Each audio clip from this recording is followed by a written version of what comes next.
Hi, I'm Gianna. And I'm Emily. And this is Booked Up Babes. Woo!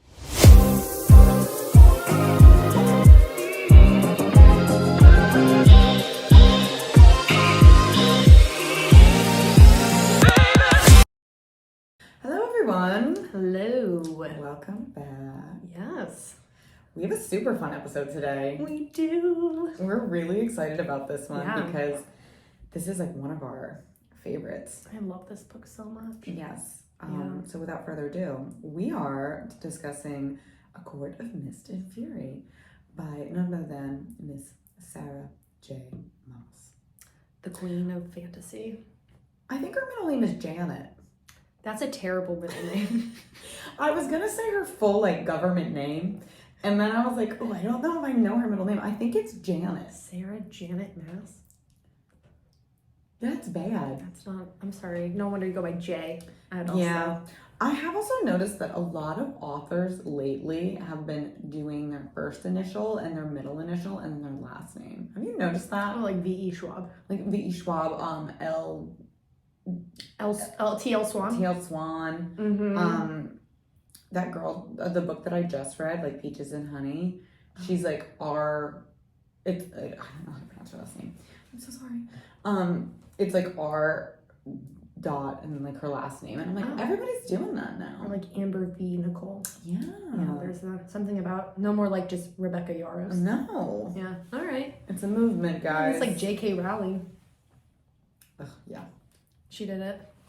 She did it first. Actually, she was the blueprint. Yeah, she did that first. Maybe. She started the movement. I mean, if I was an author and had the talent of writing, instead of just going by Emily Baker, I'd probably go by E.E. Baker. You would be a walking meme. E.E. Baker. E. Baker. My name is not meant for this world. I would not be able to. G.M. Baldino. That's pretty good. That's actually not bad. Yeah. For a second, I forgot my middle name. Oh my god. Like, did you hear the question in my voice? You had to think about it. I did. See, I told Emily when I got here today, I was like, brain thoughts? None. Yeah, we're tired today. We're having a day. But it's okay. We're here talking it's about. fine. But when you're talking about your favorite book, it's easy to like get your energy back up. Mm-hmm. Which I could talk about this book every day for the rest of my life, and I would be a happy person.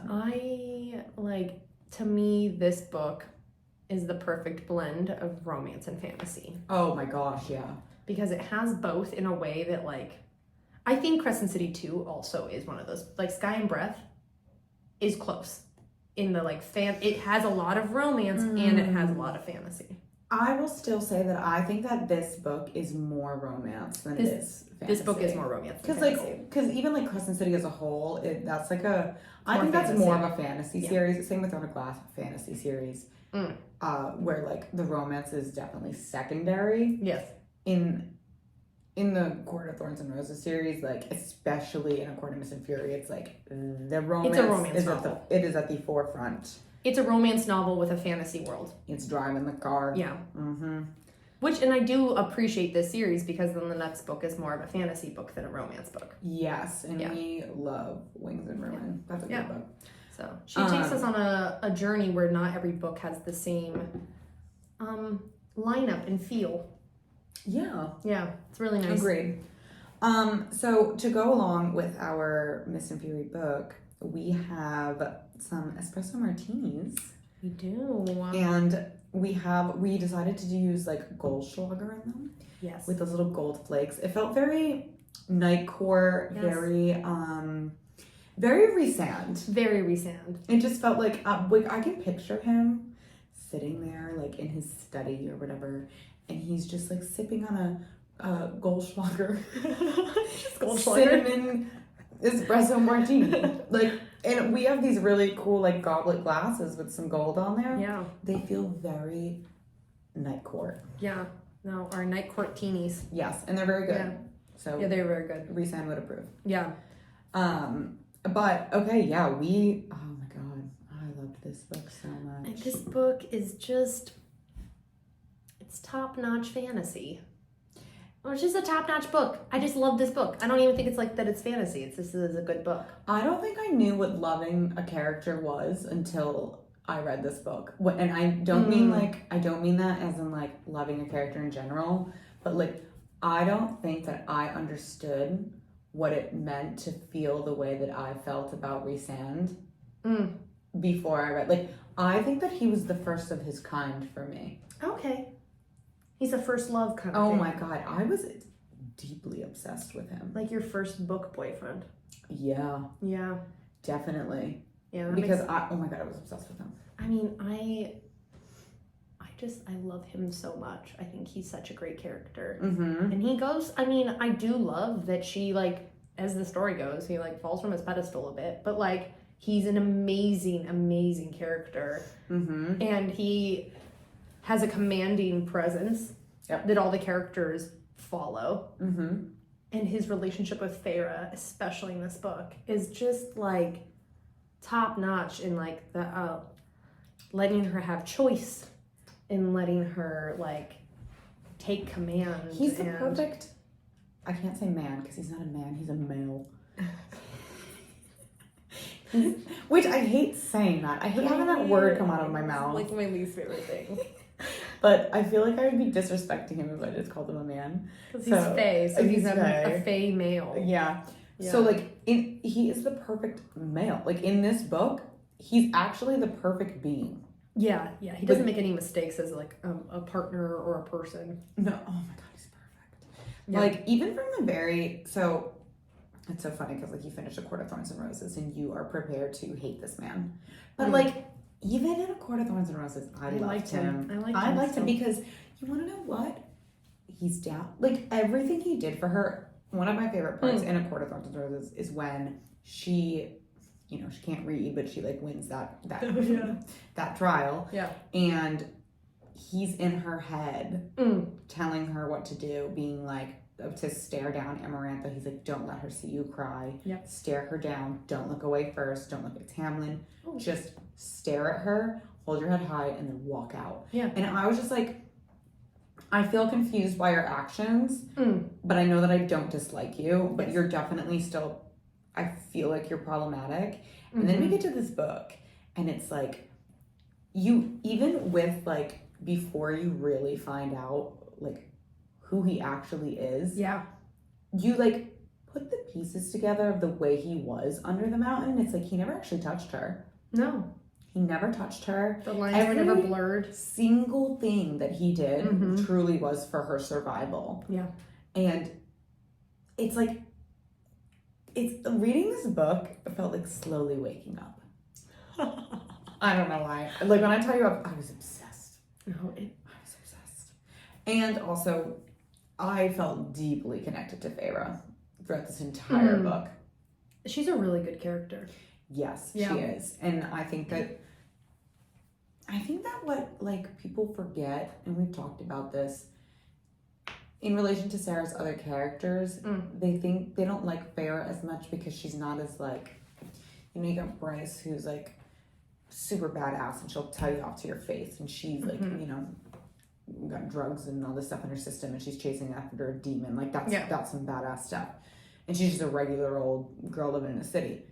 And then, like, I know you haven't read Throne of Glass, but, like, Aelin is literally the most badass character of all of Sarah's characters. And then you have, like, Feyre. She's a badass. Who is such a badass, but not just in, like, that. She's such a badass in a way that makes her relatable. Like, she goes through it in this book. She does. Yeah.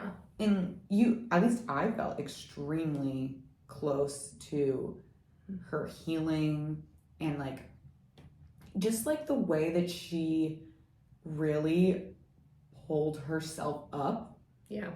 Because she was in a bad place. Yeah. A really bad place. Especially, like, she was already struggling when she was at the Spring Court after Under the Mountain. Oh, yeah. Well, and she has so much trauma. Oh, my God. I mean, even before she, like, gets kidnapped by Tamlin and has to live in this other world, she has trauma before that. Like, she's already a hunter and, like, taking care of her family and a survivor. And so then she As the youngest. Yeah. so then you put her into this book, and like she gets put into the spring court after she's gone through hell and back, Mm-hmm. and there's no one really supporting her. Tamlin's just like, let's get married as soon as fucking possible. Certainly not Lucian. And not Lucian. No one's helping her, supporting her, and like Rhysand, when he does show up and help out, he helps out as much as he can, but she's also very standoffish towards him, rightfully so, because she doesn't really know him and doesn't know his intentions yet. But she is constantly going through healing, but like alone. Exactly. Which is crazy hard to do. And like when she's like in this book, it's like she really does get to. It's not just with Rhysand either. It's with everyone. Yeah. It's with Cassian. It's with Moore. Even with Amren, when Amren gives her the, I think it was a pendant or something. Yes, I was say it's like a piece of jewelry or something. Like a necklace. Yeah. And I mean, we all know Amren. She doesn't share her jewelry. She doesn't share her jewelry. She wants more jewelry. And she's also not like a kind-hearted person. No. So like even Amren doesn't let her like heal by herself. She like Amren's there and she's like, I really know you, but here you go. Like I'm gonna help you through this. Yeah. And if you've been listening to this podcast, you know how much we love found family. Oh, we do. And this book has every single aspect of it. It does. It's so good. It's so good. It's so good. With like the inner circle and like the more we learn about them, and also like the fact that they're all truly chosen family. Yeah. Besides like the distant connection between like Moore and Rhys. Yeah.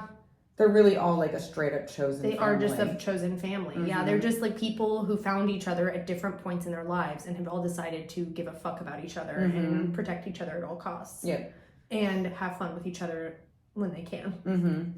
And I think that like Rhys exhibits that pretty early on in this book to Feyre. He does. Once he kind of realizes she's not going to go back to the spring court, he's like, yo, here's my... and I think what that does is it instantly softens her to him. Yeah. She's instantly like, oh, what? Like he had these friends who seem really nice. And like, he's supposed to be a bad guy, but look at this city he's protected. And look at these relationships and how they joke and banter with each other. Like I'm misinterpreting who he was, and now I'm realizing that, and so it instantly like she becomes butter on a hot day towards him, softens real quick. So it happens when I get a little tired. I get a little loopy and make really stupid statements. She's like butter on a hot day. But you sound like I'm from the fucking South. You sound from Alabama right now. That Southern hospitality, even though you're not from the South. I lived there though. I lived there, y'all. Everybody apparently is doing the country thing now. So like Emily is just doing that. Like Beyonce is coming out with like a country album or something. Oh no. Yeah. And like Lana Del Rey too. So Emily's just joining in on a movement. Apparently. I didn't know. This is her debut. It's a Nashville trend. Apparently. Oh god, I can't. I'm okay with country music. Anyways. I like it. To an extent. I pick and choose. Yeah, like it's like to an extent. Yeah. I'm not like a country music artist fan. No. Like I don't know country music artists. And there's nothing against the genre. It's just not my vibe. I would go to a country concert just to tailgate. That would probably be really fun. Like I would actually be cool if I just went to the tailgate and then like didn't go into the concert. Yeah, like if you went to like Stagecoach but didn't go into Stagecoach. Yeah, dude, that'd be fun. Just wear the cowboy boots and hang out. Like I'm not here for the music. I'm here for the cowboy boots. I'm literally just here for the vibes. I'm here to wear Daisy Dukes and cowboy boots. Here for the aesthetic, and that's about it. It's actually so funny. Kat and Rachel used to go to Jimmy Buffett, but they'd never go into the concert. They would literally just go and tailgate, and then everyone that they were with would go into the concert, and they would sleep off their drunkenness in the car while the concert was going on. They never wanted to see Margaritaville live? They couldn't afford the tickets that their friends could, so they would literally just go to the tailgate, and then they would drunkenly sleep it all off in the car. You gotta get to see wasting away in Margaritaville at least once, right? I mean, he passed, so you can't see him anymore. May he rest in peace. May he rest in peace. Yeah. Pipeline of Cornelius and Fury to Jimmy Buffett. How did we get Jimmy here? Buffett. That is next level tangent for us. Yeah. Anyways, it's Greg's dad's favorite. Shout out to you, Mike. I know how much you love Jimmy Buffett. You're welcome. This shout out is for you. He's a like, parrot head. Jimmy Buffett literally has like a dynasty. Yeah. Like I was listening to this podcast once about like people who are doing it right, like in marketing. Oh, and, Jimmy like, Buffett and is. like in business. Yeah. And Jimmy Buffett is one of them. I was in Aruba sitting at a Margaritaville bar. Yeah, like insane. Like I'm on my honeymoon sitting at Margaritaville, and we send a picture to Greg's dad, and I'm just like, this man owns everything. Yeah, I went to Margaritaville in Vegas too.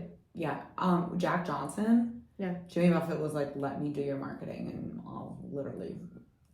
your life will skyrocket. He could have banana pancake restaurants. Seriously, all he needed was Jimmy Buffett. We need you, Jack. We got you, Jack Johnson. You can open banana pancake specific restaurants and have George the monkey. Didn't he do the soundtrack for that movie? There we go. Done. All your marketing is banana related marketing. Yeah. Jack Johnson, you've sold your soul to bananas like Jimmy Buffett sold them to margaritas. Yes. There we go. Done. Okay. Let's moving back to Cornelius and Fury and away from marketing for musicians. Let's get back on track. But yes, we were talking about the found family part, right? Yeah, like it's easily I just every single time that's in a book, it's easily one of my favorite parts of a book, hands down. I love it when people choose each other. Yeah, well, and we're both members of one found family that we have here in Newport. Oh my god, yeah. Like we very much have a found family. Oh yeah. And I feel like that it becomes, in your adulthood, it becomes very important. Mm-hmm. Because you sometimes aren't around your parents as much. You're not living with them anymore. And like the people you choose to have that dinner with every week or whatever it is. Well, I think I remember telling you this about the phrase, I can't remember if it must have been another episode that I brought this up, but the phrase blood is thicker than water is not the full phrase. Yes, we have talked about it. It's actually the blood of the convent is thicker than the water of the womb, which means like the bonds and the people that you choose to have in your life, those bonds are stronger because you're choosing them. It's not what's just being thrust upon you because it's what you were born into. Yeah. It's like you're truly choosing those people to be your people. Yeah. And I just love found family so much. Yeah, well, and it never diminishes like your love for your family, but having a found family, I think, also is a very important thing. Like even like when I go home and visit my dad and my stepmom, they have their little group of like found family, and they go on vacays with them, and it holds, I don't know, like it holds a very special place because your family is amazing, but then also like having that group of friends that becomes family. I was like, not to make it sound bad, but it's like you don't choose. No, your you don't family. choose. You choose your friends, and yeah. Oh man, found family just kiss me every time. Yeah, it's so good. And I love it in this book. I love Cassian. I love Asriel. I love the relationship that we see start to flourish between Feyre and Cassian specifically. I love their friendship so much. Yeah, I do too. And it's like, because Feyre doesn't have friends. No. She has sisters, and they're barely even sisters because they don't do anything for her. Yeah, she does not have friends. Well, and that, I was about to say, like, I think Rhysand wouldn't be the likable character we like without Asriel and Cassian and Mor and Amren. Well, they ground him. They bring him down to life, like earth. Like, they are his rock. And I think, like, without them, I don't think he would be able to even convince Feyre that he's as good of a person as he is. Agreed. Or at least not as quickly as he does. Like it probably, if he ever could, like it'd take a lot more time without them. Well, because Feyre decides that she wants to be a part of his group after she has dinner with his people. Yeah. Like if it was just Rhysand being like, no, like because she already wasn't like. She didn't fall for any of this stuff yet. Yeah. But then like, she meets these people who, in the Spring Court, it's so different. Yeah. Tamlin has one friend and he's just a lackey. Yeah, and it's like the way in which they go about life and living and like ruling is so different, and she doesn't even really understand it at first. Yeah. When she gets to the Night Court and she gets to Velaris. Yeah. So it's like without that found family that Rhys has. Yeah. And her understanding of like, I really will have a place here and a part here.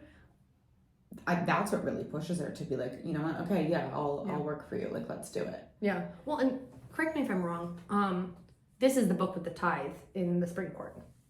Yes. Yeah, and like the difference of how they rule, like because that sea creature, I don't remember if it wasn't a mermaid, but it was like some kind. It was a nymph, water nymph, something like that. Oh my God, no, I know what it is. It's gonna come to me like 20 minutes from now. We're talking and about just like spew it out when you think of it. But the water creature, can't afford it, and like Feyre like takes care of them, and that comes back positively for her later in the book. Does. But it is one of those moments where like Tamlin's mad at her for doing that. Mm-hmm.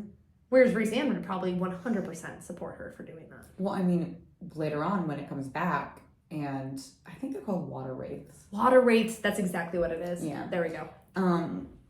When it comes back, you know, after they get the book and they almost drown, and then this water wraith shows up and frees them, like Rhys-Anne says to her, like, he's like thankful for like the water wraith, and it's just like the difference in the absolute difference between Tamlin and Rhys is wild, and it's also so crazy because it's like you read the first book and you loved it. Is we cannot interfere when you're reading the first book.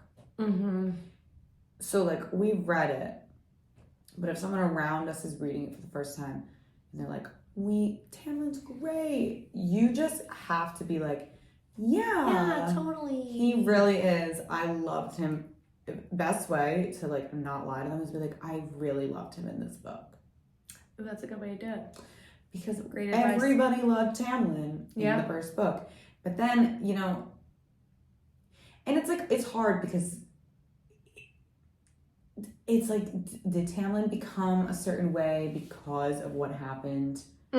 Like, he was, like, would he have been that way if none of this had happened to him in his court? And, like, what if Amarantha never existed? Like, would he have actually been this way? Maybe not to the extreme, but I think, what's it, like, nature versus nurture or whatever? Like, I believe that there's I don't know. I don't have children, so I can't really speak to if it's 100% valid. But I think there's a little bit of both in everyone, right? Like, your natural, who you are, but then also, like, your background, what makes you who you are, like, and how you respond to it, those, like, and who raises you, and, like, your nurturing and all that. Like, I think those both play a role. So, like, yeah, his life experience definitely plays a role in who he then becomes. But he does not have it as bad as the people under the mountain. He has a mask on his face for 50 years. You can't wash that part of your face for 50 years. That would kind of suck. But, like, in comparison to Rhys-Anne's plight, I mean, he has a mystical mask on his face. Oh no! And then you got Rhys, who's literally getting sexually assaulted and literally every night, raped. Yeah, every single night. Whereas Tampon just has a mask on his face. So I think he's just kind of a shitty person. I think you're just the baby. Because I think even if Amarantha was not a thing and all that didn't happen to him and he didn't have to wear a mask for 50 years, I think he'd still kind of be a selfish brat. I mean, yeah, he did kill him and his dad did kill Rhys's entire family. Yeah. So, yeah. Yeah, so, I mean, he was nice enough to take the wings off the wall, but, like, is that really enough? Yeah. Like, he knew his dad was a dick, but he didn't, like, stop him. Yeah, true. Okay, I rescind my question. I think that he would actually still just be a really shitty person. Some shitty people are just shitty people. Yeah. That's depressing. Okay, moving on. I have a worldview that's negative. Okay. Oh my gosh. Okay. Okay, so let's get down to it about Rhys and Feyre. Let's talk about their love. The most beautiful love ever. They have a really beautiful relationship. I love them so much. When he breaks down what he went through, like when he's in the cabin with her and he's just like, here's everything that happened and everything I was thinking, that might be one of my most favorite moments in any romance book. Everybody loves chapter 55, and I'm like, chapter 54 is so much better than chapter 55. You can read sex in a lot of books, but you can't read that declaration. Oh, no. Like, you just can't. Like, it is a full chapter Yeah. where we get everything from him. Every single thing. And not just in relation to Farrah, but like about him. Yes. His life, what he went through, his trials, his trauma, like everything. And then, oh my God, I remember like the transition from when he was talking about what he was going through to like, and then one night I had this dream. I was dreaming about these human hands. And I was like, oh my God, it's Farrah. Like, do you remember reading this book for the first time and being like, oh my God. Yes, I thought it was the most romantic. And you know me, I'm not a big fated mates girly. You're not. But I love their fated mates. Oh my God, I love it. Because to me, like theirs is like destiny written in the stars. Like, pardon the pun, I guess, because. But. Do you know what's so funny? I saw a video the other day that was like, people still don't understand what the fuck that quote is supposed to mean. To the dreams who listen. That whole line, to the stars who listen in the dreams that are answered. Yeah. Somebody posted like, what does that mean? And the entire comment section was like, no, but really, like, what the fuck is that even supposed to mean? Do you know? Because I don't. No. Okay. Well, like, to the stars who listen, it's because we wish upon a star. Okay. So the stars who listen, I mean, essentially, when you wish upon a star, you're wishing for a dream. Uh-huh. So it's like to the stars who listen, so the stars that are listening to you wish for your dreams, and then the dreams that are answered. Okay. But I guess, like, when I think about it, I'm like, what did that have to do with what was happening at the moment, I guess? Yeah, I don't know. I just go with it because I'm like, absolutely, fuck yeah. All that made me want to do was sing "When You Wish Upon a Star." When I was saying to you, when you wish upon a star, I was like, there it goes in my head. I almost started singing, and then it took me to like being at Disneyland. I was in Disneyland this summer. This is a real quick tangent, but I was there with my nephews, and like, going to Disneyland with a child is like next level enjoyment. Like, I understand Disneyland on a whole new level. I bet. Oh, coolest moment. Like, I was like, this is magic. Yeah. But we watched the fireworks, right? And like, Disney has like the ability to make grown men cry. And they did like montages on the castle while fireworks are shooting into the air, while playing different I will find my way. And they're showing different montages of different like cartoons of people like going the distance and different. And I literally am sitting there crying. And my 6-year-old nephew's like, what's wrong with you, Aunt Emily? They will understand when they're older. They'll understand when they're older. I look at my brother and he's like crying too. And my brother's like tough as nails. I'm just like, what? Like, yeah, they know how to bring you. But like, that just made me think, when you wish upon a star. So you guys did not come to this podcast to listen to us sing. Not at all. So anyways. And also, anyway, like, me even bringing that up was also just a fucking tangent. No. But... yeah, never understood that quote in the book. It's okay.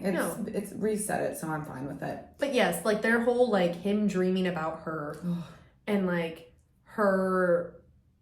like, him putting stars into her brain and her then... painting the night sky on the drawing sheet, her even being like, which is weird because like I didn't really spend a lot of time outside at night because I would be hunting all day and I'd be tired, so like I don't know why I did that.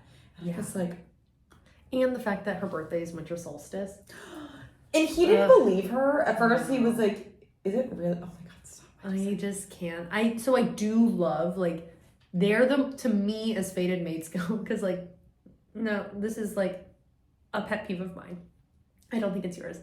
But sometimes with these fated mates in Sarah's books, they're just like, yeah, we're mates. Whereas theirs has like this really deep, nuanced history before they even met each other. Okay, wait, I need you to give me an example. Go ahead, put him on blast.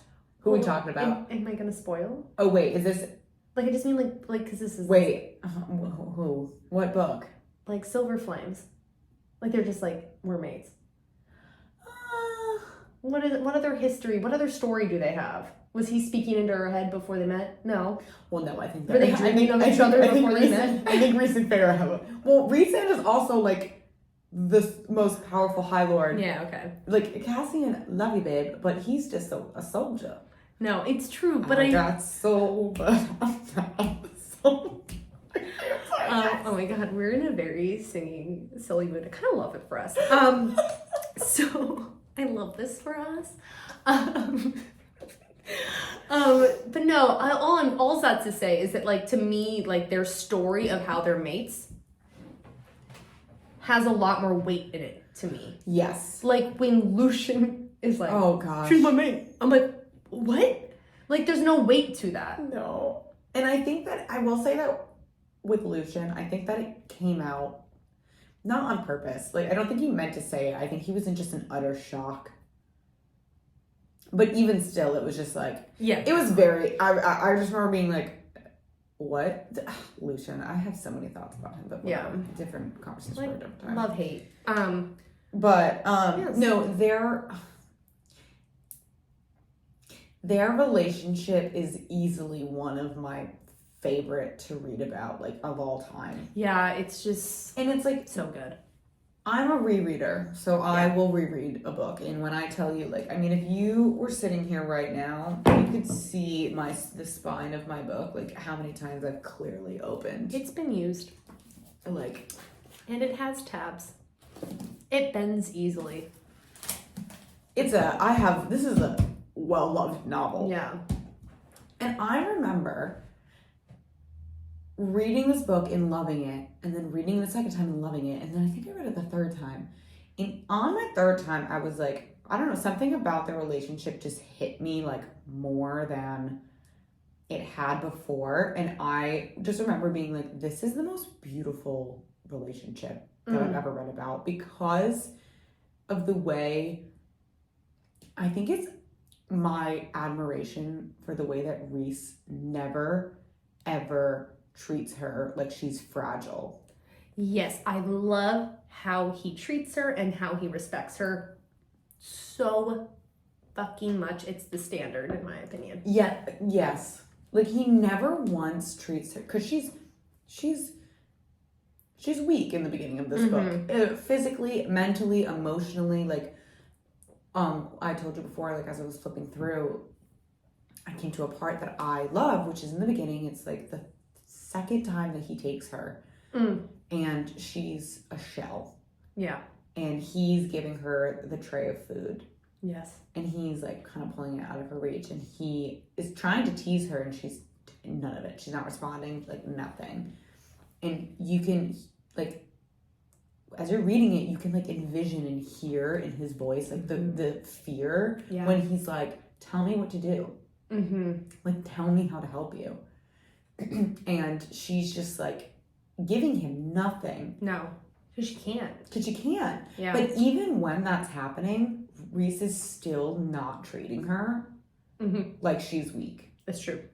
Every single interaction he has with her, he's like, I'm going to continue to treat you as though that you can snap back at me. I'm going to continue to treat you. Like, that was the only moment where he was like, I need you to tell me how to help you.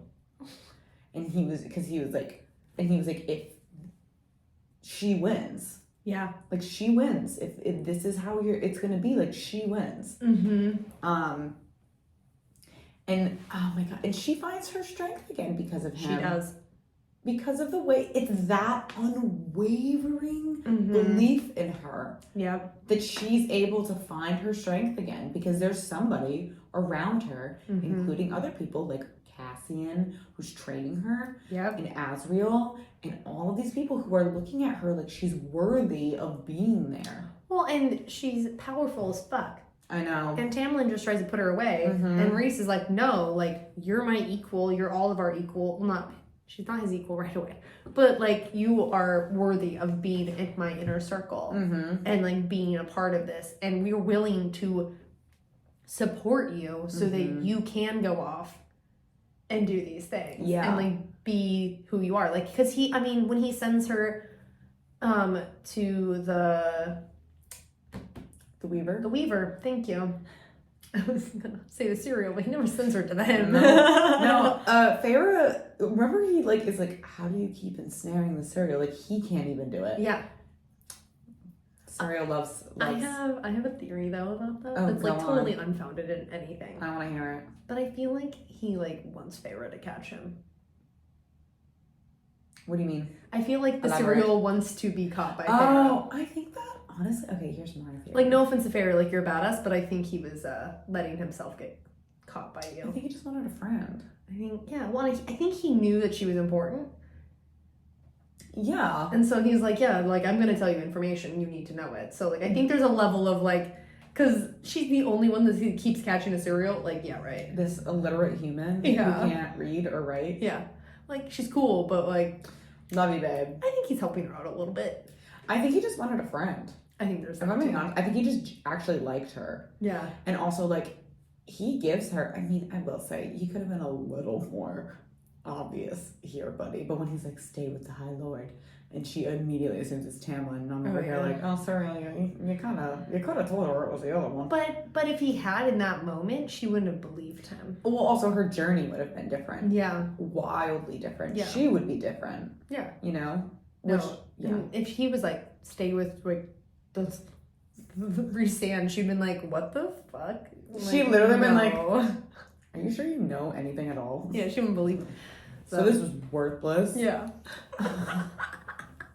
But yeah. So, but she goes to The Weaver. The Weaver, and oh my god, one of my favorite quotes before they leave, when he like comes in her room and is like dressing her and everything, and like putting like, you know, the knives on her thighs and stuff. Oh, yeah. And she's like, so I'm your huntress and your thief.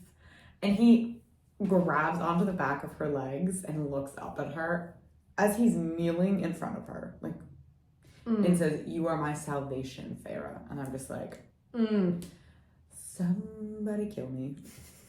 Could you imagine somebody grabbing the backs of your thighs in that moment? Well, because like nothing's hotter than sexual tension. And there is so much of it in this book. So much. Like it's that's why it's like, yeah, chapter 55 is great, but okay. The inn with one bed. Chapter 48, the inn, like even their conversation before it starts, when they're just admitting things to each other. Oh, it's so good. When he says that he looks at her and sometimes it feels like he's dying, like Yeah. he can't breathe, like So good. somebody write that on my headstone. I got you, babe. Put it on my grave. I mean, we're obviously gonna die together at the same time. Yeah, we're actually. I'll pass the word along though. Yeah, okay, thank you. You just make sure that everyone knows that I need that. Because you'll be next to me. But if anybody visits my grave like years from now, it's just gonna say Accordimus and Fury, chapter 48. If you know, you know. And that's it. Yeah, and so I'm gonna say, if you know, you know, it's gonna be the acronym. Like I was gonna say it better IYK. You know. Do you, when you write acronyms like that, do you have to say it out loud as you type it, like I do? Well, no, but I will say that I started to say it right now, and then I stopped myself because I was like, I have to think about what the first letters are in this. Yeah. And I stopped because I was like, I'm not gonna know it right now. It's Acronyms? IYKYK, right? If you know. There we go. Okay. Oh, yeah, okay. So this is what I have to do. I have to say it in It's my like head. math. Yeah, it is like math. I also have to say that out loud. I one time asked a student like a math question, and she like looked at me and answered, and I go, "Great. When you are 15 years away from high school, you talk to me." Oh yeah, I mean, I told Emily yesterday that I was. Oh yeah. Told Emily yesterday that I was doing very minor finances, and I started to cry because it was so hard for me to figure out in my head. Julian's over here being like, okay, now let's try this again, and I'm like, it doesn't make sense. Oh man, you know what? We all Amazing how fast it leaves your brain. We all have our strengths and we all have our weaknesses. Yeah, it's true. Numbers and math are not mine. Reading and writing are. There we go. I'm an artistic soul. I am not a scientific I'm not good soul. at anything other than dancing, but it's fine. I can edit things sometimes. Don't sell yourself short. Well, I mean, like, I'm not like somebody who like as good at English either. Oh, well. You can edit Craig stuff has to and edit make a mean cocktail. I have to write like letters of recommendations for students for like top-notch universities. Like these kids go up to Ivy Leagues and I'm writing their letter of recommendation. And Craig goes, "This is really bad." And I go, "I know, that's why I'm passing it off to you. Because I'm not sending this to Brown admissions or NYU admissions. Like, I need you to read this for me." He's like, "Yeah, but it's like really bad." I go, "I understand. So I just need you to do I just wrote what I like about the child, and can you make me sound smart now?" Julian will write stuff and then he'll give it to me to proofread. Okay. And he's smart as hell. He has a doctorate. Yeah, but when it comes to like writing and like all that stuff, like writing he's fine at, but like when it comes to like really making sure, I always have to, not always, but I do proofread a lot of his stuff. Like we have our strengths. We have our strengths. Yeah, it's true. So speaking of reading, Farrah can't. No.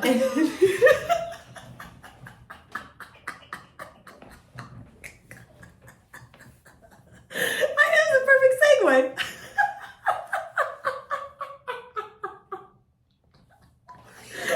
That was unreal. That was unreal. So she can't read. No. And he makes her learn, which is another beautiful thing that he does for her. I know, and she's so embarrassed at first, and he's like, "That's fine." And this is before she like comes to the night court, like officially. This is when, it's just one of her meetings. It's our first meeting. Because on our second meeting, when she like is like really like a shell, she's able to write and read. Yeah. And he's super impressed. And she's like, "I have nothing else to do." Yeah. So I had something to focus on. Yeah, but like she's super embarrassed at first because she's just like, and she thinks that he's like making fun of her. Yeah. And he's like, "You're gonna become the wife to a high lord. You need to know how to do this. Mm-hmm. Like, it is important." And that's another way that he is so like selfless. Oh my god, he's just like, "Yeah, you're gonna marry Tamlin." He was so prepared to let her go. I know. He was so prepared to let her marry Tamlin if that is what she wanted, if that was what was gonna make her happy. And he literally helps her. Oh, he's just, I want Rhysand to exist somehow. Can he be real? He's so perfect. What's those like memes where people open the book and they try to jump in the book, like swan diving into this book. About to dive in. So yeah, the way he trusts her to handle herself is just truly beautiful. Yeah. Because with the Weaver, with everything else that he like throws at her, he's just like, "I know you're gonna handle it." Yeah.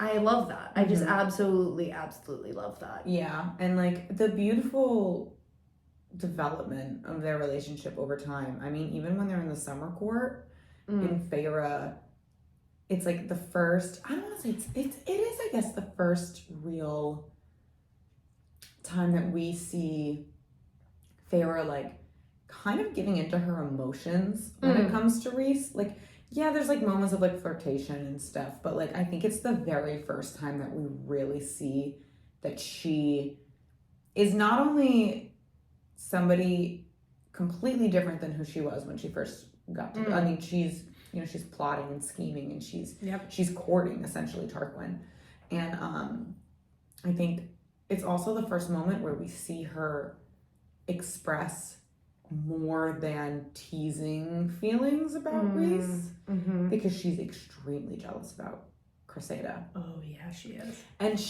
I remember there's a part in a chapter, it was when he was flirting with Cressida and they were on the ship and he wouldn't even look at her, and she's thinking about how she was like, "I don't know what this was, but I thought that maybe we could be not alone together." Yeah. And she felt hurt by that, but like she was still like, "I guess I'm just gonna move the fuck on." Yeah. And then she woke up the next day.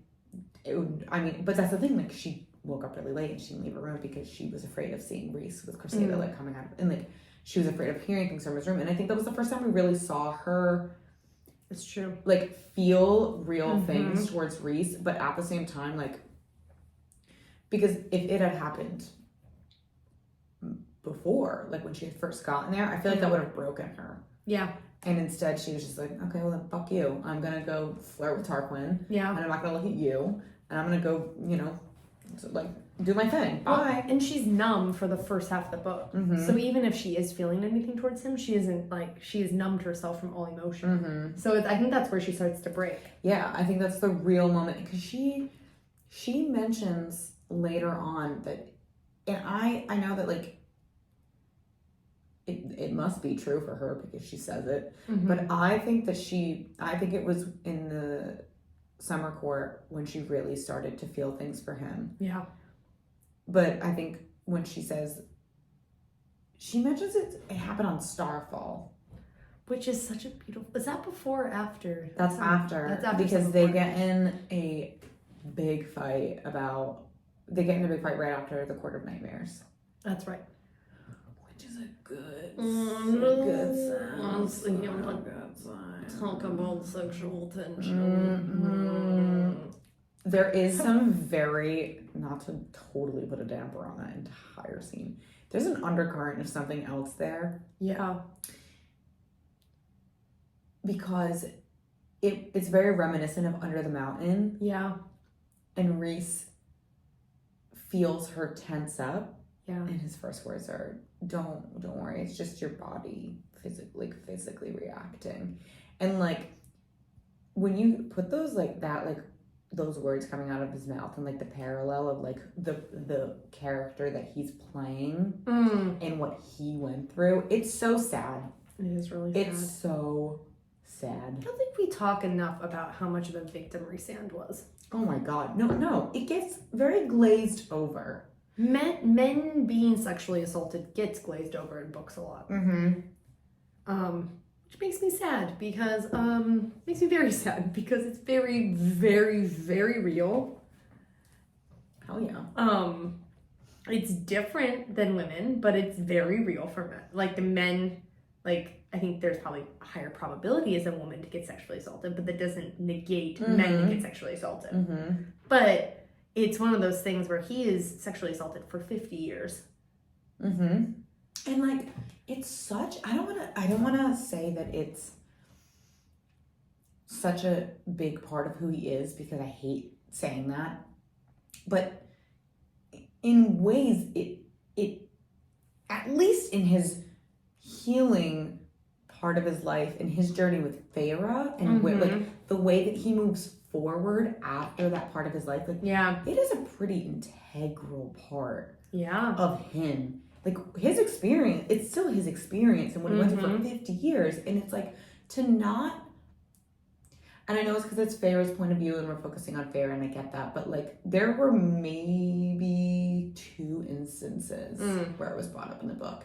The second one being when they're having, sex with Tom, and she's on top. And there's like a flash of something in his face from being like pinned down. And I remember reading that and my heart kind of like broke because I was like, oh, I know what that means. Yeah.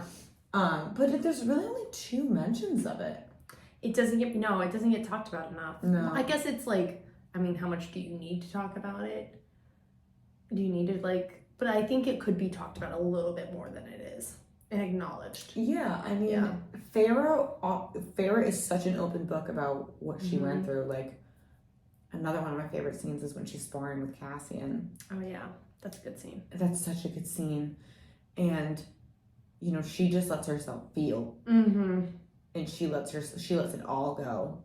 Yeah, and I don't want to say that Rhys never does that because I think he does do that. He holds back in a different way though. Yes. Yeah. But I think the one time that we really, really see him do it is after the Court of Nightmares. When she makes a comment that he takes as her comparing him to Tamlin, and he's like, I'm not him. Like, that was like one of the only times we really saw him like break. Yeah. And whereas like Feyre is like, I am gonna be strong, but I'm also gonna feel this. And I have to feel it to get through it. But also, like, she's, 19 or 20, and he's 500 years old. No one ever Gross. talks about how like fucking weird that is. Like we Gross. all are just like, yeah. We blow past it real fast. Because it's like any vampire thing, right? Like, you watch Vampire Diaries. They're 150 years old, and she's 17. Yeah. But they were 17 when they were turned into vampires. So it's okay.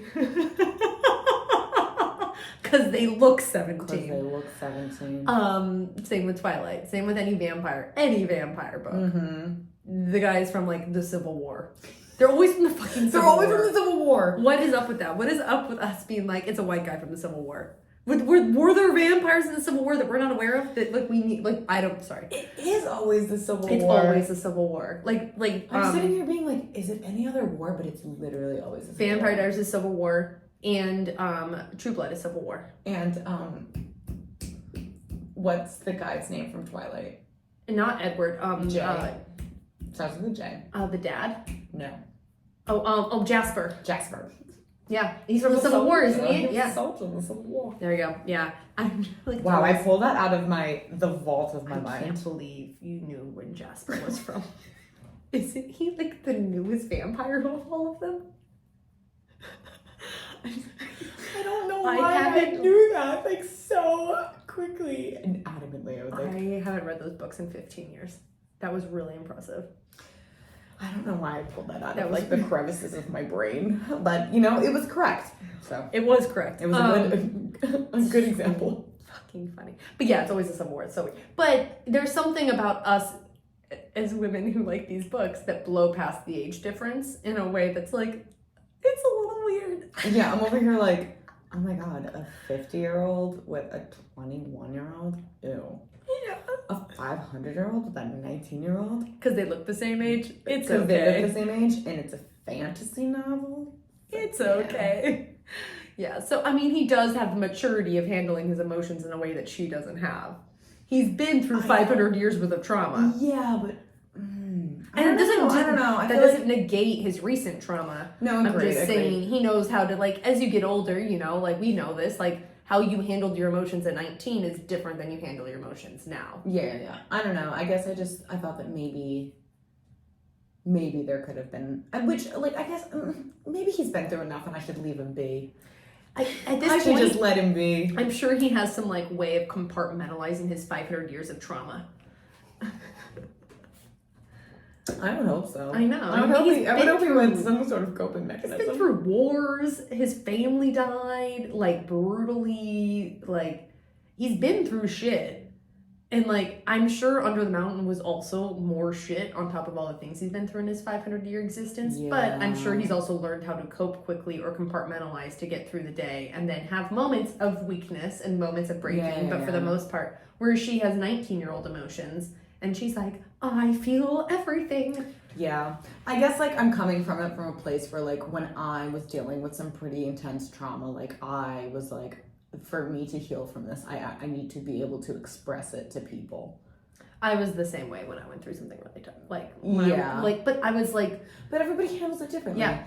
Okay, I'm sorry, Reese. I love you. And I'm very proud of you. And Thank you for your 500-year maturity that we didn't have to read about your trauma too much. Thank you. Yeah, seriously. Thank you. And I would have read an entire chapter about your trauma. Actually, I probably would have. We kind of did. Yeah. With chapter 54. That's true. But, yeah, okay. Yeah. I mean, the whole I can't believe we haven't talked. We've broken down the books. I can't believe we haven't broken down the fact that their age differences are always wildly weird. It's so strange, but like that's why I liked Book of Azrael, because they're both old as fuck. Yes, we did really appreciate that. I but loved I feel like that. She's like 107 years old, and he's like over 1,000. You know, they still have an age difference. It's still a bit weird. He's still older. But you want to know what? I feel like once you live over 100 years, you're pretty good. It's like, a 70-year-old dating a 90-year-old. At what point? It's a 20-year age gap, but can you really tell? Cheers.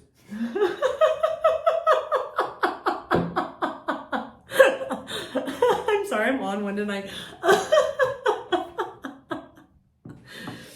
We are very serious podcasters. Yeah. So let's talk about the plot of the book. Wait, oh my god, there's a plot outside of this? Just Barely. kidding. Just No, kidding. there is Just one. kidding. Just kidding. The book, right? Are they trying to get the book of breeding like the whole time? They're trying to get the book, and then, oh my god, when they meet with the stupid bitch human queens, who are the other part of the book.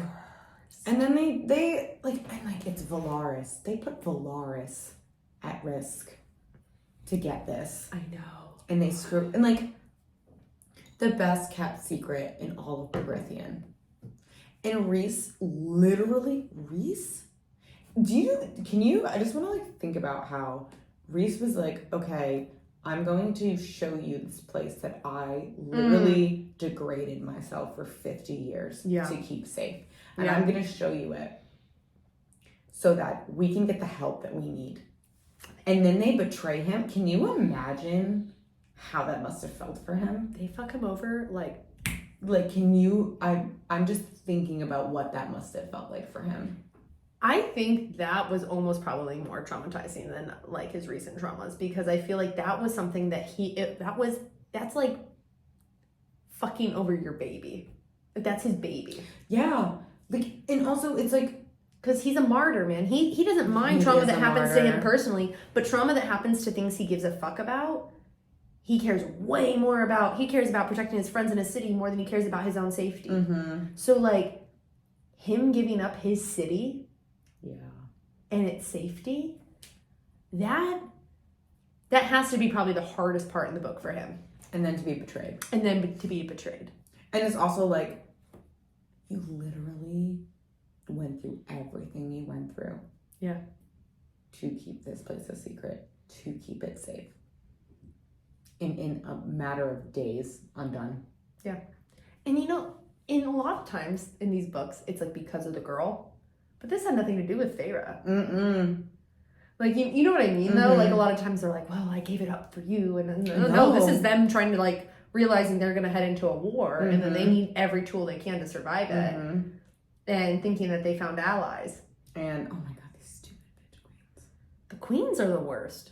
They're terrible. I mean, you know, the whole goal here is to get these, you know, the book and figure out how to like nullify the cauldron and all this stuff. Like, that's the main, that's the main plot of the book. The main plot of the book is really the romance, and that's kind of like, I think that's like more, at least in this specific book, that's more of secondary. Yeah. Not in the entire series, just this book. Yeah. And it's like the whole point is so they can stop being like pretending to be who they're not. Yeah. And start like all they want to do is save people's lives. Yeah. And to get so royally fucked over.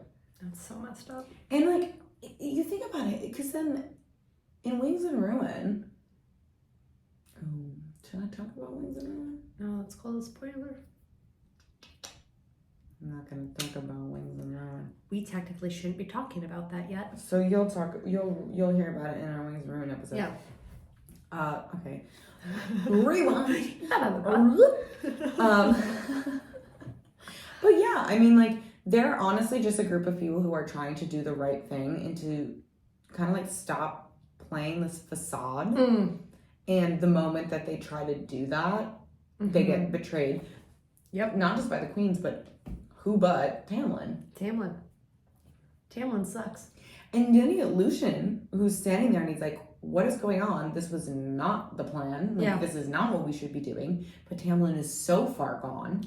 And Tamlin is a selfish person. Yeah. And we all know, we all have somebody in our life that is a wee bit on the selfish end of the spectrum, right? And selfish people, there's no changing that about them.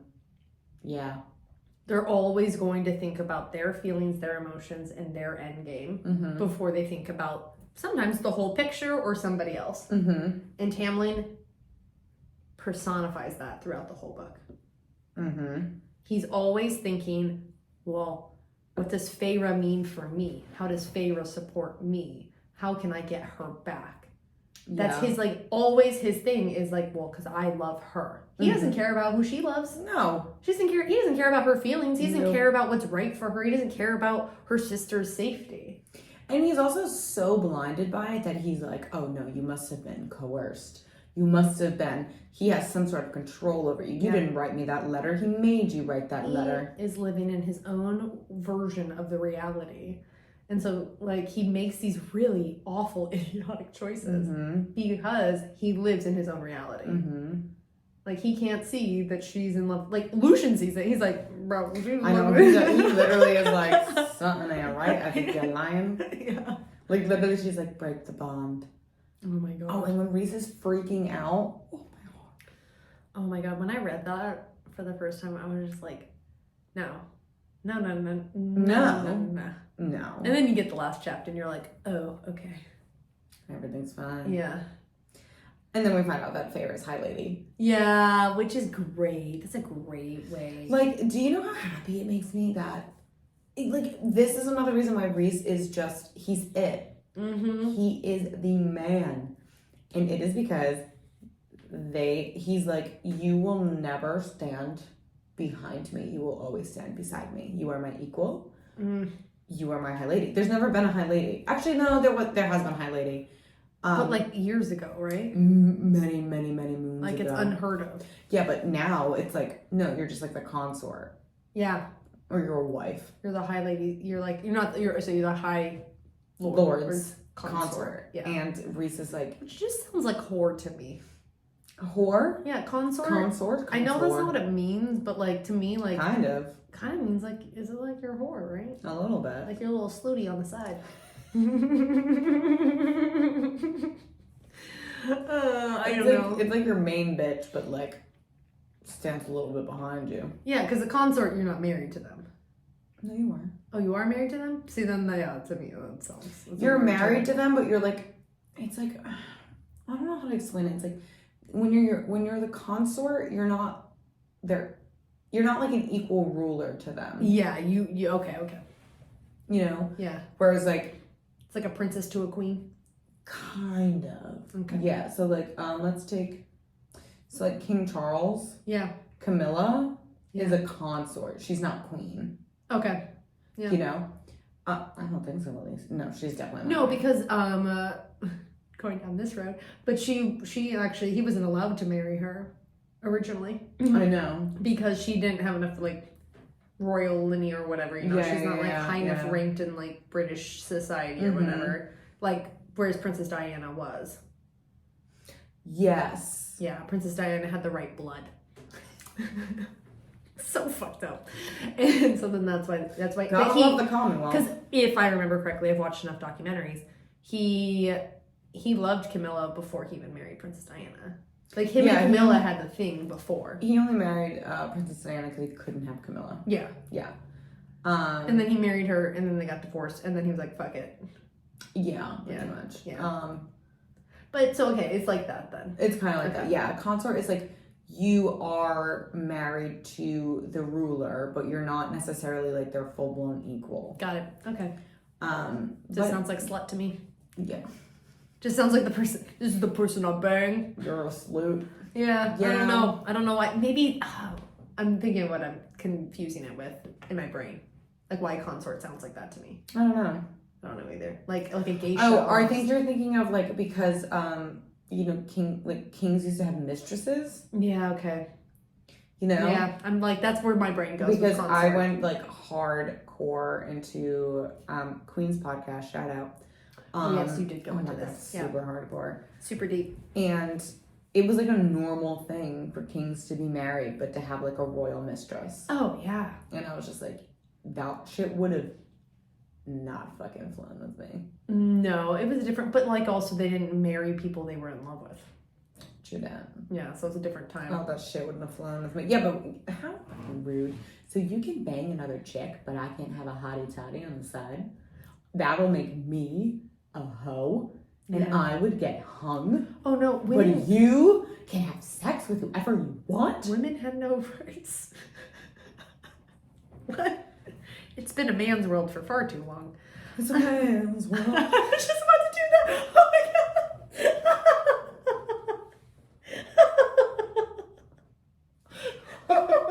god.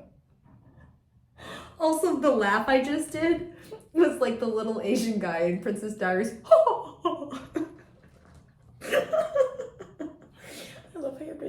considering I just watched, I'm like halfway through the Princess Diaries trilogy. When she like tries to cut the pear and it flies and goes, oh.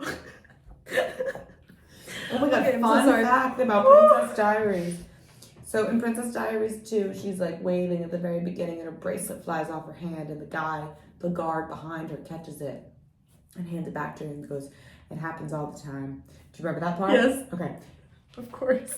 Many years before this, in Pretty Woman, when she's at dinner and she is trying to like get into like a snail thing or whatever, she flings it behind her and the guy who's working there like catches it behind and literally looks at her and goes, it happens all the time. That's the same guy. Well, that makes sense because it's the same director. I didn't know that. Yeah. Oh, okay. Well, that's a whole other thing. I didn't know that. Yeah, the guy who directed Pretty Woman directed Princess Diaries. Diaries? Yeah, Gary Marshall. The more you know. Gary Marshall's the best. He's like rom-com king. Oh I shit. think he passed away recently. May he rest in peace. Yeah, R.I.P. I think. Ugh, maybe not. I don't know. Gary Marshall's great. Yeah, he's made a lot of great movies. Okay, let's get back. Yeah, let's get back to it. I watched the DVD extras, so I know. You guys are like basically, these episodes are essentially just like A stream of consciousness. that like with like us talking about a book. we talk about things, but then like we literally are like, oh, this thought came into my brain. Should I talk about it or let it say it away? And it's always no, say it immediately. You must have a conversation. Oh my god. Yeah. So okay, we talked about the plot. I think that's really like really when it comes to this book, like I think we kind of touched on everything in relation to their relationship. And that was repetitive. I think we kind of like touched on everything with them because yeah, we did. They just have the most beautiful, and like they're so each other's mirrors. Yeah, they really are. They're so each other's mirrors. And I think that's why I like Fated Mates, because it's like, it's this person who is so the mirror for you. Like, and I love that. I love that. So I love Fated Mates. Like, I just love it so much. Yeah. It's like your soulmate kind of energy, but like a little more like magical. Yeah. Yeah. And I'm obsessed with it. Because it's not like we smell our significant others go, you smell like my mate. No. No, there's no like, you're not like going on a date with somebody like. We don't have like that primal instinct. No. Maybe like before we hit like this point of evolution, but not yet. Not, or at least not anymore. Oh yeah, one or the other. Who knows? We're just not in that world. I was like, I think not anymore because we're kind of like heading towards like becoming fully robots. It's actually pretty true. So like more past. Pretty bad. When we were primates. Yeah. But yeah, so oh man, I love them. I just like when I think about them, they bring me so much joy. No, they're like, their love is so strong and so beautiful and so deep and passionate. It's just like, it's just a really lovely read. Mm-hmm. Oh man, and I'm thinking about like on Starfall. Oh my god, I love Starfall. When she's like, will you dance with me? And he's like so surprised that she even asks that. Oh my god. And he's like, of course I'll dance with you. And then she's like, even if I step on your toes? No, he's like, of course I'll dance with you all night if you wish. I know by fucking. You really do. But she's not looking at the book, guys. No, I'm not. I'm not. She's saying this like, from memory. Of course I will, all night if you wish. And she says, even if I step on your toes? And he says, even then. And then he kisses her cheek and he says, I am very glad that I met you, Feyre. And like, I don't know what it is about like that moment when he says that to her. It just like tugs at my heart. Oh my goodness. Yeah, no. Do you have any, I love them. Do you have any quotes you want to share with the class? Oh my god. Does she have any quotes? Purple's Resand, I believe. Oh my god. So I color code my tabs based off of the vibe of the character. And purple is Resand, and I mean we all know why he's purple, but alright, I got one. Ready? Go for it. I'm thinking, he said, following the flick of my tongue over my bottom lip. that I look at you and feel like I'm dying, like I can't breathe. I'm thinking that I want you so badly, I can't concentrate half the time I'm around you. And this room is too small. Oh my God. And this room is too small for me to properly bed you, especially with the wings. That's literally... Was that one of the ones you were gonna... That was one of the ones that I was gonna say, yeah. Okay, so Yeah. one of them that I was talking, that I just pulled up to was when they were in the summer court. And this is when he says to her, I waited for you at breakfast, but you slept in, or avoided me, apparently, and I tried to catch your eye this afternoon, but you were so good at shutting me out completely. Is that what got under your skin, that I shut you out, or that it was so easy for Tarquin to get in? What got under my skin is that you smiled at him. Ooh. And then it's brought up later at Starfall when... I'm just going to read, like, whoa, shall I? Just read it. Okay. Just read away. I was like, if you've got one while I look for it. Yeah, I got it. I wonder if some part of me knew that what was waiting for me, that I would never be a gentle grower of things or someone who burned like fire, but that I would be quiet and enduring and as faceted as the night, that I would have beauty for those who, that I would have beauty for those who knew where to look, and if people didn't bother to look, but to only fear it, then I didn't particularly care for them anyway. I wonder if even in my despair and hopelessness, I was never, oh my God, it won't switch pages, sorry. I was never truly alone. I wonder if I was looking for this place, looking for you all. Fucking obsessed with it. I know, it's so good. Okay, so this is... Sorry, hold on, he said, Oh, God. I was looking for you too. There we go. I was like, I know there's a second part of that quote. It's so good. It's so good. Excuse me, let me clear my throat. Let me prepare my speech. So this is on Starfall. And this is after he gets hit with, like, one of the stars. And she paints for the first time. Oh, that's in right. so long. And so she takes one of his hands and traces a star shape on the top of his palm. And he was smiling at her. He looked so on high lord-like with the glowing dust on the side of his face that I grinned back. I hadn't even realized what I'd done until his own smile faded and his mouth parted slightly. Smile again, he whispered. I hadn't smiled for him, ever, or laughed. Under the mountain I had never grinned, never chuckled, and afterward, in this male before me, my friend, for all that he had done, I had never given him either, even when I had just painted something on him, for him. So I smiled at him broad and without restraint. You're exquisite, he breathed. Get out of here. Exit stage left. Exit stage left. I can't. I'm like, I got so many tabs in this book, but I'm trying to pick and choose. All right, here we go. This is like this is like mid-book, I guess. I don't know where this is. Not consort, not wife. Farah is high lady of the night court, my equal in every way. She would wear my crown, sit on a throne beside me, never sidelined, never designated to breeding and parties and children rearing, my queen. Okay, this is kind of a funny one. You little kid. This is kind of a funny one. I didn't wait for him to stretch out his hand because it's so him. I didn't wait for him to stretch out his hand before I went to him, and looking up into his face, I said, I want to paint you. He gently lifted me into his arms. Nude would be best, he said in my ear. Like, that's such a Reese thing to say. Yeah. Now, this is not a quote between them, but I think this is a really beautiful quote in the book. Go for it. Love was a balm as much as it was a poison. Oh, I like that a lot. Where is that from? It's on page 622. Hold on, let me see.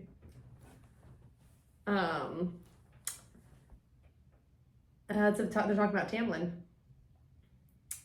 Yeah, but I smiled, head throbbing, and said through my tears, I thought I'd never see it again. Tamlin was just staring at me as if it not quite believing it.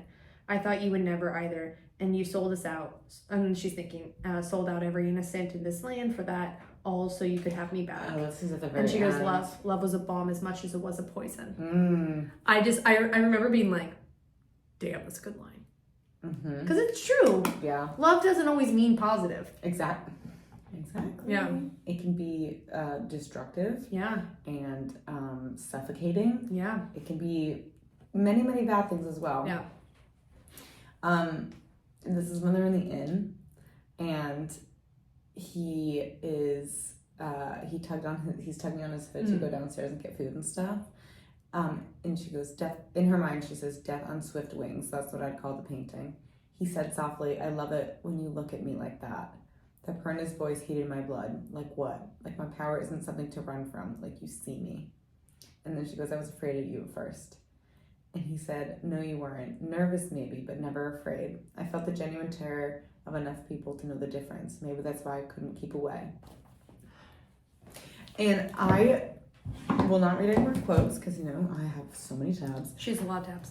But when I tell you, when he showed, like, in the very beginning of chapter 54, when she opens the door, in the beginning of the chapter, it just says, I stared at Reese stared at me. I don't know what it is about, like, those two sentences. Like, I, like, feel, when I read those two sentences, I could feel every single emotion between the two of them in that moment. Yeah. And I was just like, well, because it's for the first time that they're mates and they're acknowledging each other. yes. And I think for me, whenever, like, somebody finally gets the other person, I just really ruminate in the thought of how that person must be feeling. Oh my god, I do too. That's why I like romance novels so much. I'm like, I just love thinking about how that person is probably thinking to themselves as all of this is happening. I can't believe that I finally get to have this. Yeah. Like, I love that so much, and that's why, like, the entirety of 54 and 55, I'm, even in 48, when he's like, he says to her, she's trying to, like, you know, wriggle and, like, touch him. Yeah. And he's like, please just let me touch you. And in the, like, I'm like, when he said that, in my mind, I'm like, thinking of how he must be feeling in that moment, about how he probably was wondering if he would ever even get the chance. I know. And now he is, and he's like, please just let me do this. And I think that's why I love romance so much. I do too. I love it so much because I love to think about the deepest parts of how a person is feeling in those moments. Yeah. Especially after finally getting what they want. Well, and it's the wanting from a distance, or the, like, you know, like those kinds of things that I think are like some of the best romance novels. Like some kid that I taught asked me how I met Greg, and I like told her, she goes, oh my god, you should like write a romance novel about your relationship. And I go, it wouldn't be very good. We got together really quickly. we did like keep an eye on each other for like a year before we like got together, but like not in the way that a good romance novel does. You have to embellish. Yeah, you would have to, like, the longing. Yeah. It's the longing that the longing with a satisfied. I'm such a slut for longing. Oh my god, it's so good. Like, I don't need smut. Just give me longing. I love longing. Give me so much longing and so much want and stolen glances and like words that have a deeper meaning, and just give me that and I'm good. Like, I'm literally the happiest baby in the whole world right here. Like that book that I just read, Peaches and Honey. Oh, is it long? Is it good longing? Oh my god, there's so much longing. I gotta read it. It's so satisfying. I mean, I'm just finishing up Love Theoretically, and the longing in that is from him. Ugh.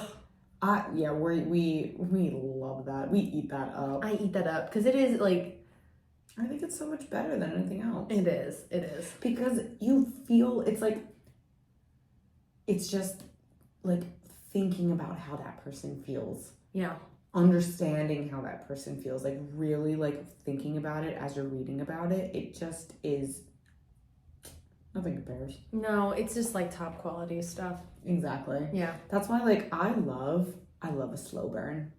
I love a slow burn. They get a little frustrating sometimes, but I'm still like, a slow burn is something that can keep me up till 4 a.m. Like the kinds of books where I'm like, I have to know where it goes is normally, when are they gonna fucking kiss?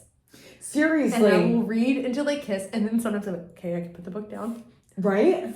To sleep. And then I will like still need to finish the book the next day. But slow burns suck me in a way that like I can't even comprehend. Today when I was reading that book, Yeah. I did not have a lot of free time today, but I had enough free time to like read this book. And I was like, okay, I'll just read one chapter, but it was like a chapter where like things were happening. I was like, No, see. oh, so I will finish this chapter. And I finished it. And then I read like the first few sentences in that chapter and I was like, oh, but I must keep reading. Because, not even because they were smut, but because then it was like, it just was like this natural progression. I was like, oh my God, there's still longing here. I still need it. I still want it. That was finish it up. literally why I was late to the Super Bowl party. She It goes, was. where are you? And I go, I'll explain later, but you'll understand. And then I got there and I go, they finally got together in the book I was reading. And I How's it needed to going? read that chapter. I needed to keep going. And I didn't want to put it down, but I figured I could at least stop at that chapter, and I did.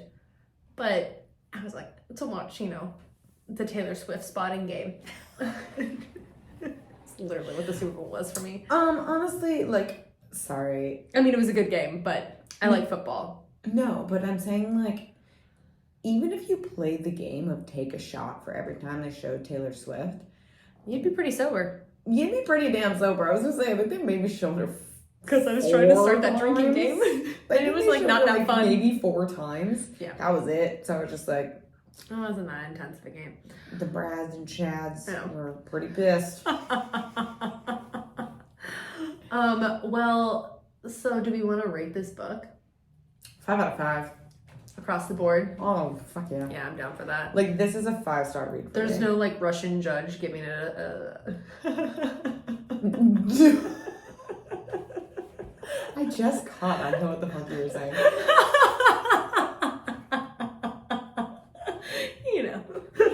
Nope. Okay. 5s No. across the board. I agree. It's like It's perfect. It's a perfect fantasy romance. It's actually perfect. if you like fantasy romance, this will do it for you. Mm-hmm. I recommend the series to every single person that is like, I like romance. Yeah. But I've never really read fantasy. I'm like, Court of Thorns and Roses. Read it. Yeah. Get past the first book, because the first book is still pretty good, but get past it and it's just even better. Yeah. And what's great is that the series isn't even done. We have 3 more books coming. Yeah. Well, and it's a decently long series, but one's a novella, so it's not that bad. Exactly. Yeah, it's really not that Yeah. bad. So, yeah, 5 out of 5. Yeah, I agree. 10 out of 10 would recommend to a friend. Oh yes. For show. All right. All right. Well, Well. Bye.